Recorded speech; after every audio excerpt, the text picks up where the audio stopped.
Letters to Lisa. Recording 12. The last letter. Okay, look, I'll just get right to it. This is going to be the last letter I record. It has to be. I'm giving up on trying to sort out what and where these letters are coming from. It's becoming too much. I didn't realise how dangerous these letters are till this one. I could barely finish reading it. You'll see why. Lisa, can I call you Lisa? I know you never liked using my name. I'm writing to you because, well, I had to. I know we didn't part that recently, but I need you to understand something. She's coming for you. She came for me, and it won't be long till she traces these letters to you. I don't want her doing to you what she did to me, even if she thinks you deserve it. I'd been fine. I blended in surprisingly well. Not many people noticed my lack of understanding of their technology.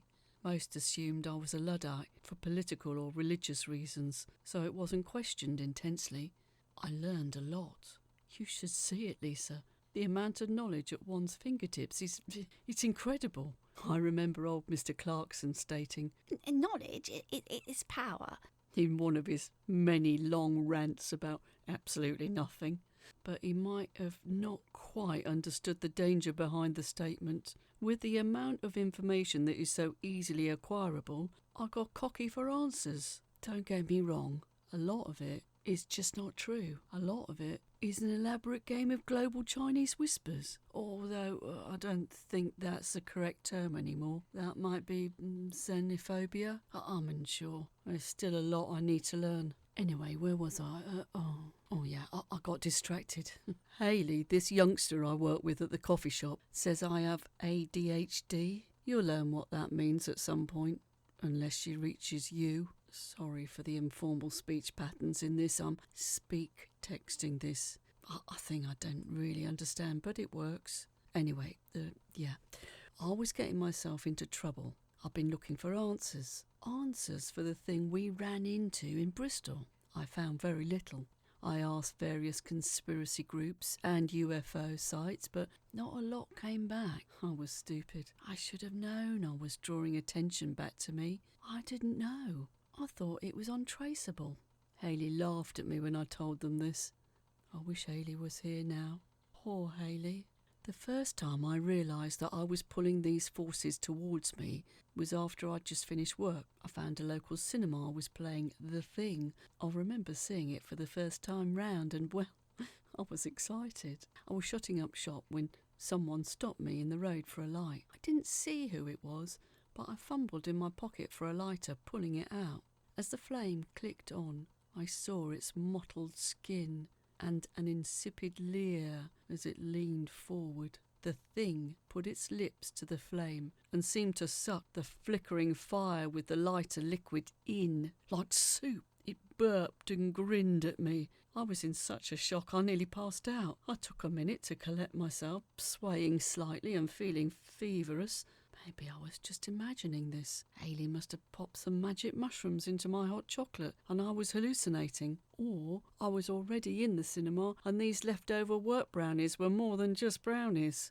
I breathed in and out slowly, my eyes shut. Perhaps this was a panic attack because I had lied about being completely excited about seeing The Thing. I mean, I couldn't sleep for a week when it came out back in '82. What was I doing going back to see it? My brain was perhaps warning me, which would make sense. The creature had the same slimy pinkish skin and the flame was a reference to the fact that fire kills the creature. Oh, sorry. I know. Spoilers. That would have made sense. Slowly I calmed myself down enough to reopen my eyes. I nearly shrieked when I saw that the thing was still there, grinning. It shrieked back at me and grabbed my arm, trying to hurry me across the road. I yelled and punched it, running away. I ran down the street, down a side alley, over several fences, before stopping for breath at an underpass. I was crouched over when she appears. She slipped out of the shadows like it was nothing, her yellow raincoat making an annoying static plastic crackling sound as she sauntered over to me. She bent down, bringing her face down to mine. Have you got a light? She smirked out, displaying a small, thin cigarette at me. I stood up again slowly, immediately uncertain of this woman. She pouted and put the cigarette away. What a shame. Sorry to cut the chase short. Before it's really begun, you're coming with me, she said plainly, before a handful of the creatures bundled out from behind bins and bushes, making a direct line for me. I attempted to run, but tripped and smacked my head on something hard. I passed out. Oh no, what an idiot. But I don't think I'd have got very far. Or maybe I would. Maybe I could have escaped. Maybe. But I can't now. That is physically impossible. Anyway, distracted again, I woke up. Well, it would have been great if I hadn't. I wish it was all a dream or a bad trip, but it's been too long and I'm not waking up. I woke up and Hayley was there. I smiled before realising that we were fucked. We were both strapped onto white beds. They could have been old doctor's benches, the ones with the leather straps. Not like that, the kind shown in films about asylums. We both wrestled frantically, but neither of us were certified gym rats. Sorry, athletically fit. We decided to wait it out, which wasn't much of a plan and didn't last long, because she returned in another elaborate outfit. One of those old surgeon coats, white and wraps around, highly dramatic. However, it was bleached white, clearly not one that had been recently used. Nice to meet another one of us burdened with mystery. She directed this at me, and I wasn't exactly sure what she was referring to. I decided to scowl at her, the safest option. I like your little friend. So nice and soft. She started caressing Hayley's hair like you might with a dog. So easily deconstructed, although I don't need to do that, do I? She looked back over to me. What do you want from us? Hayley yelled, shocking the woman into staggering backwards. No, isn't that sweet? As if there's anything I'd need from you. It's your friend over here who has the answers. That's when I thought that this has to have something to do with you. I mean, what else could this weirdness be about? It's got to be about the splinters in time. You want Lisa? I asked carefully. Clever boy. Tell me where she is, and I won't take a hair off your friend. If you play hard to get, I'll slowly harvest for my experiments. She smiled, and I gulped loudly. She left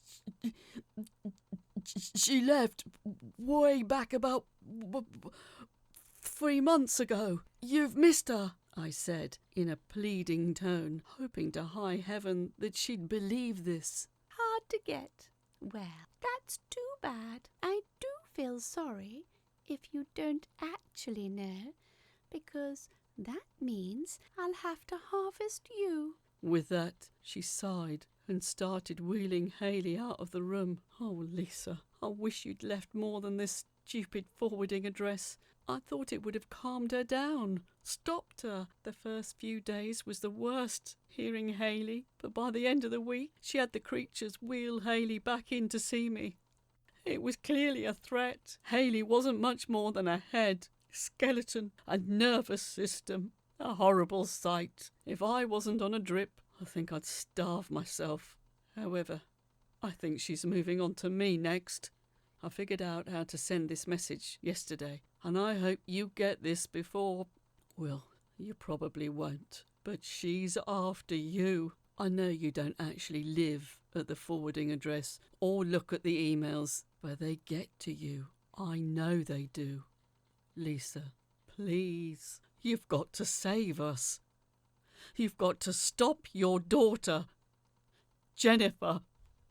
Oh, well, that's where I stopped reading. I'm going to stay with my sister for a while. His letters were almost a bit of fun at first, but now I've sent the original copies of the letters to the police. I've kept the recordings because, well, the police aren't always that useful. I worried that someone might have been writing this as some sort of cruel joke, but now I see that it's likely a stalker. Well, who knows? Hopefully, I can get the police to look into this because you think they would, wouldn't you? But I can't tell what's supposed to be happening anymore. This is Lisa, signing off for the last time. That was Recording 12, The Last Letter. Written by Phoebe Critchlow. Read by Caroline Lawrie.